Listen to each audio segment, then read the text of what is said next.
We are here with Bryan Mitchell, and his second novel is now out on Amazon. It is so exciting. It's called Almost Paradise, and it is the follow up to Infernal Fall. And so, if you haven't read that, you need to go out and read Infernal Fall first. However, Almost Paradise is going to be an amazing book. And we are here with Bryan Mitchell right now, and he is so excited. You can just see it in his face. Bryan, how you He's, doing? he's out of this world excited. Oh, I am so excited. Now, yeah, really.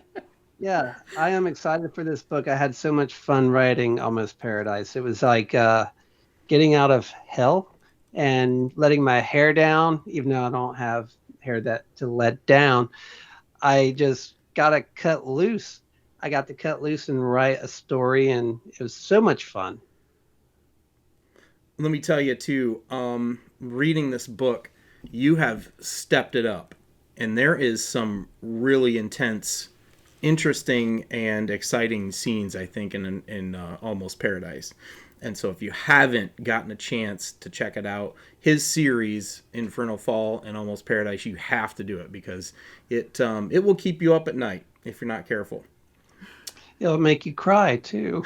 I've been told that I made somebody cry, and they thanked me for it. So that's kind of one of the reasons why I write. I like to make people laugh. I like to make people cry, and I like them to come up. Thank you for making me cry. You don't get that every day, so that's cool. You like to make them feel the feels. Yeah, feel those feels. But yeah, it was a lot of fun, especially the laughing moments, the crying moments. Believe it or not, while they are coming to me, uh, kind of makes me sad too. I'll start to. I get that too, man. And it's when I'm writing it down, it's like, oh, I love this. This is great. Then I have to go get a tissue. And I'm like, I can't wait to make people cry because I went through it when I was writing it. So I hope everyone cries their eyes out and feels those feels and come back and let me know because yeah, I had a lot of fun with that. There's a lot of surprises in Infernal Fall. There's quite a few, but there's some things that I think in Almost Paradise that are quite surprising as well. A lot of things jump out where you're not expecting, and a lot of humor comes out when you're not expecting. Uh, so, yeah, I think it is a great story for people to read, and it's out there now. So, yeah. Awesome. Well, can you describe Almost Paradise in 10 words or less? Good No, luck. I cannot. Yeah. Almost Paradise is the sequel to Infernal Fall. That is a bit Cheating. cheap. Cheating. You've won the grand prize of a bag of green M&Ms, sir. And I have 3 words to spare. I could have put some adjectives and maybe some adverbs in there. Cheating. Who needs an editor when you can get it done in 7 words? I'm Well, telling Dawn. Dawn will be watching this. oh yeah, she will not have that. She's probably like, yep. Uh-huh. But Mm-hmm.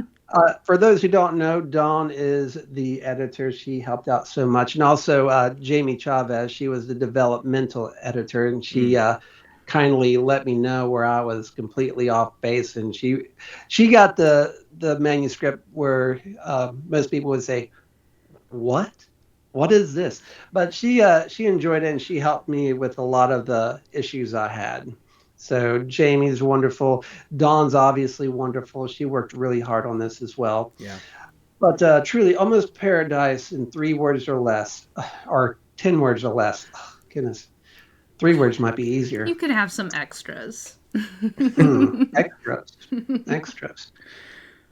Almost Paradise takes place in not only in Dante's Inferno, it takes place in our world, more a lot like the Screw Tape Letters. That was part of what I was going for, how the supernatural world fits in the world that we see. And I'll say there's a little bit of heaven. It's just almost paradise. I didn't want to put too much in there, but I wanted, when writing heaven, I wanted it to be amazing. In fact, I wanted to kind of be a climactic point in the story where it's not just fear and fighting and it seems like it's so climactic. I wanted the image of heaven to really be like a wow thing for the readers. So I really dialed it up there. And there's a lot more C.S. Lewis. I can't just say as the Screw Tape Letters. There's a little bit more the Great Divorce because taking a bus to heaven is a key thing with the Great Divorce.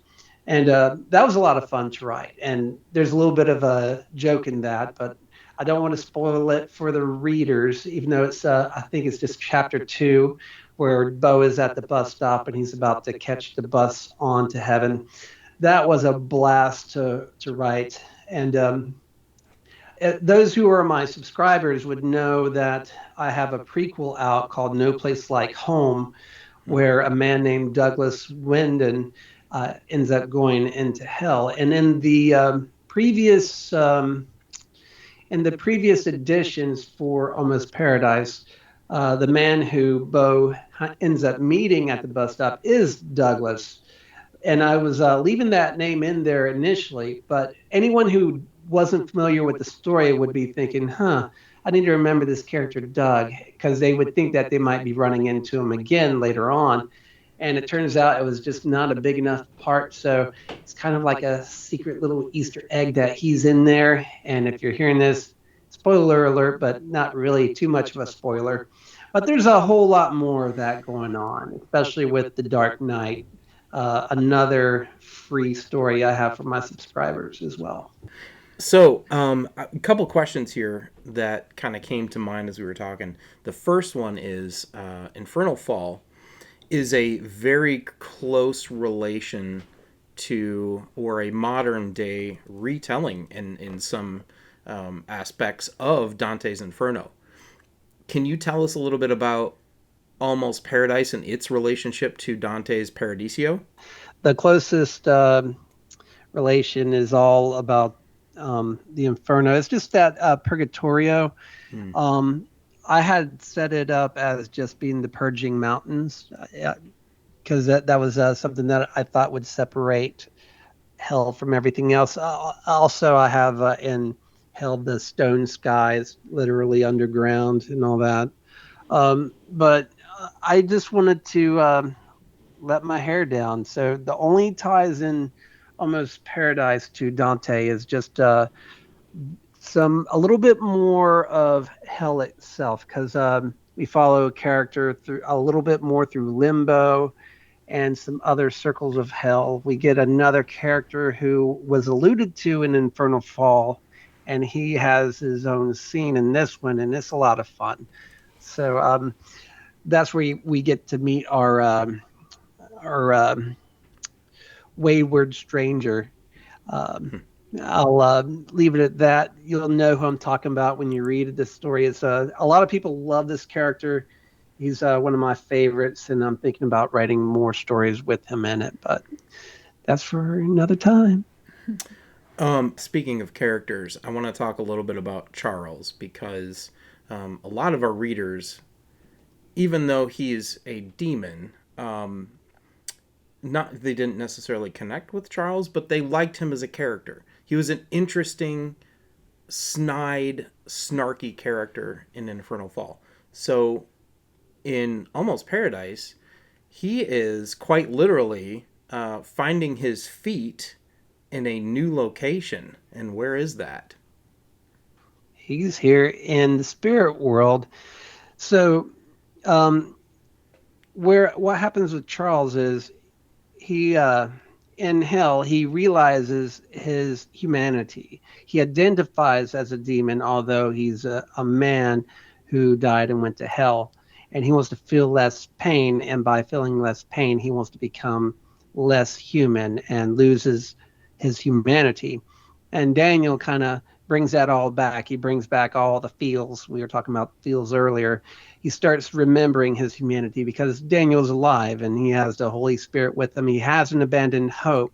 So a little bit of Daniel is rubbing off on Charles.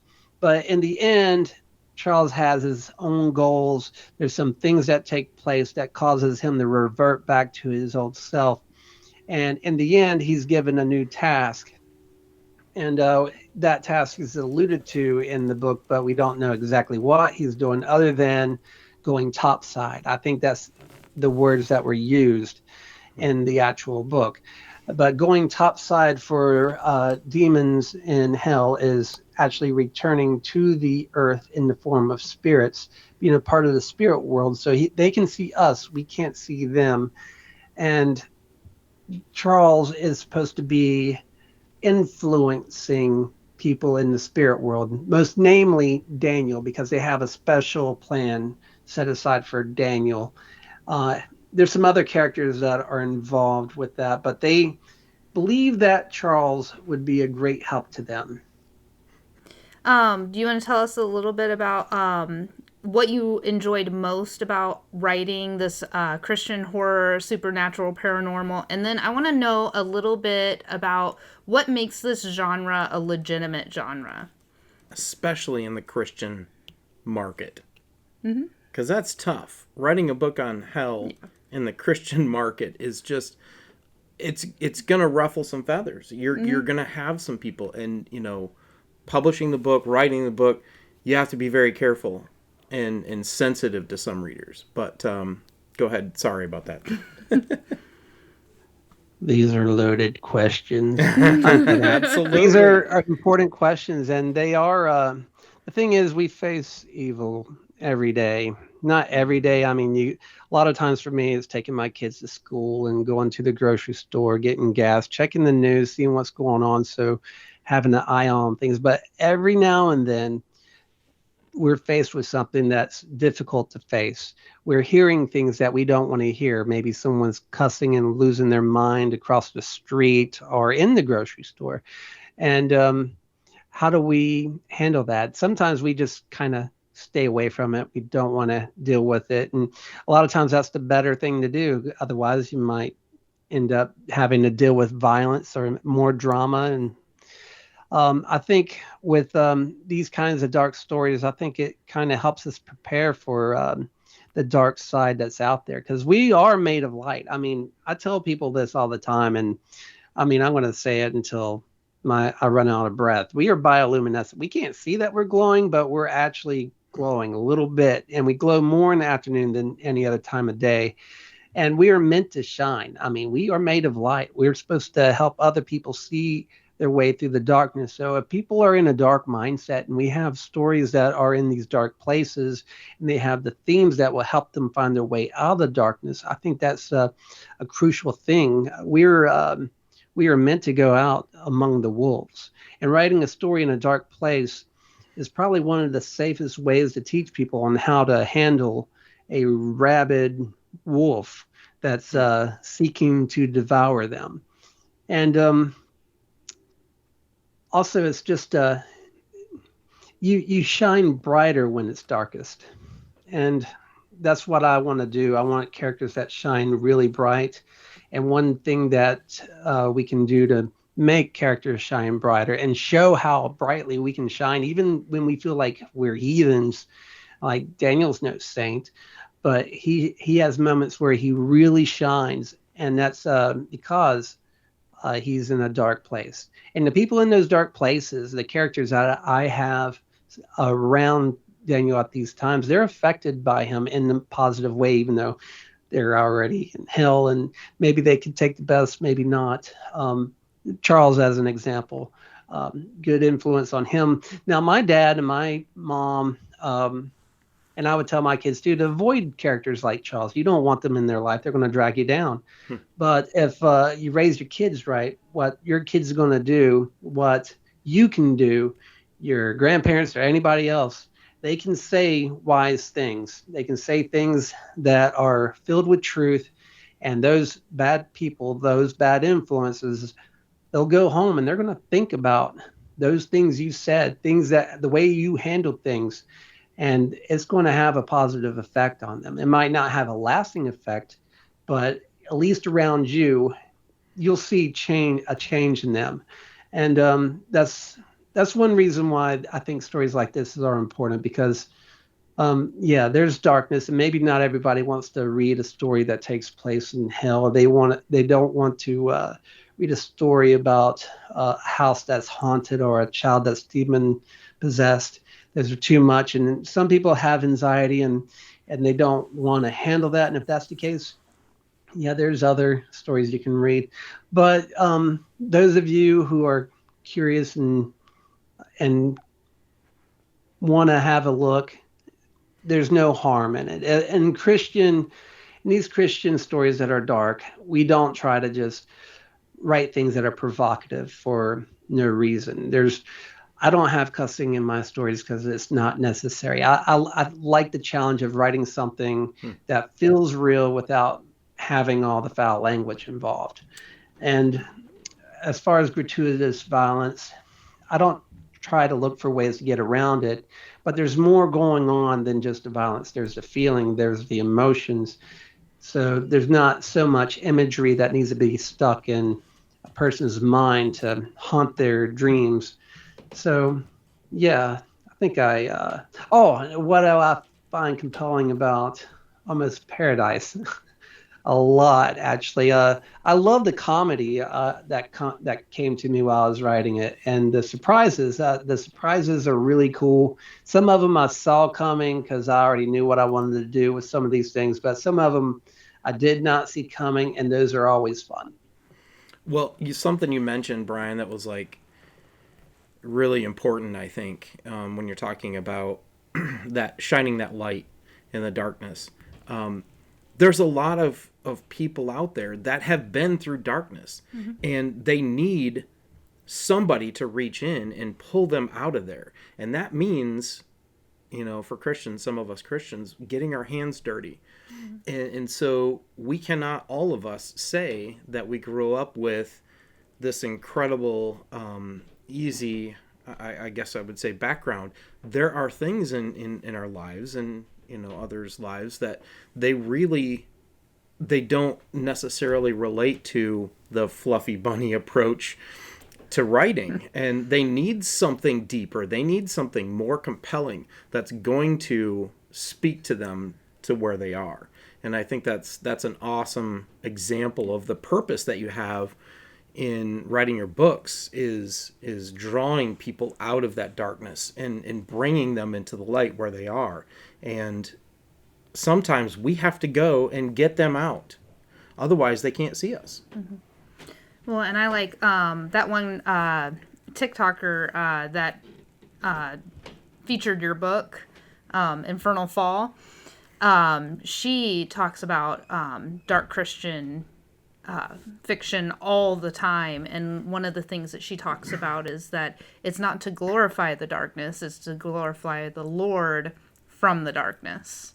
But another thing about Infernal Fall is about exploring the hard questions that comes to mind often, like, is there a hell? Why is there a hell? Why would anyone be there? And what's going on? What causes someone to fall to such a place if there's a choice? I remember one of the things that I was thinking about in writing it is choose life or choose death. And it's kind of a weird way of exploring it with when the angel of death is coming at you, or your other option is to go to Satan. And it's like, it doesn't seem like you have a choice. It's like choose death one way or the other. But choosing life through that whole exploration of understanding is part of that journey. So there's a lot of questions, hard questions. I don't really answer them, but I think they're important questions for people to think about. One thing that I always felt that was a downfall for many of us is pride, and that's not exclusive to anyone who's just non-Christian. Christians can easily fall into that pit just as anyone else, where pride can really come back to get us. And so we always need to remember to be humble and always try to learn and help others if we see that they're faltering or doing something wrong. We as humbly as possible, don't poke at them and hurt them in any way, but let them know that, hey, Might want to work on this right here. So, who was your favorite new character to write?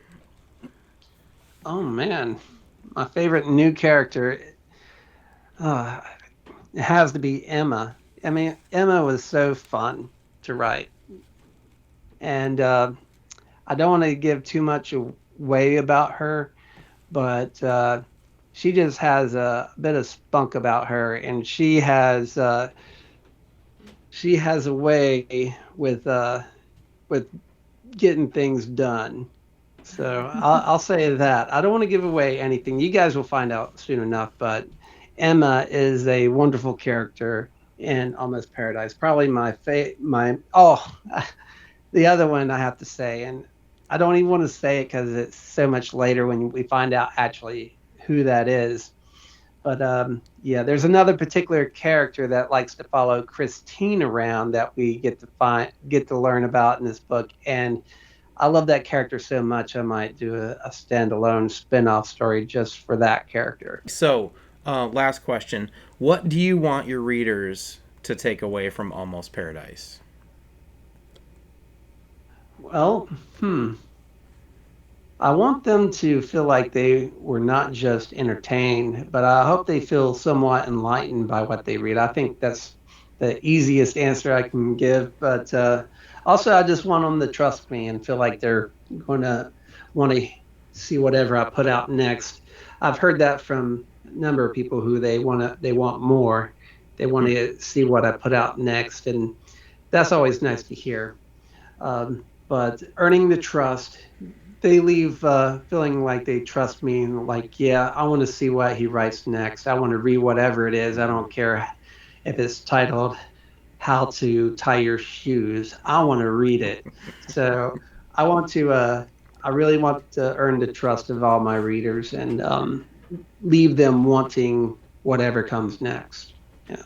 We are so excited for this release. It's going to be amazing. It is out right now. So if you have not read Infernal Fall or Almost Paradise yet, now is your chance to do it. And there's going to be some really great deals and discounts on the next couple of weeks. And so you're going to want to go to BryanTimothyMitchell.com and sign up for his author newsletter. Also come to DescendantPublishing.com and sign up for our newsletter. Get on both of them because you're going to see authors, other authors that we have as well. Not only just Bryan, but other authors that we have had releases come out just recently. Some awesome books, and so we just want to make sure that you get those deals and those discounts and those amazing titles. And so we're expecting a lot of really great things from Bryan.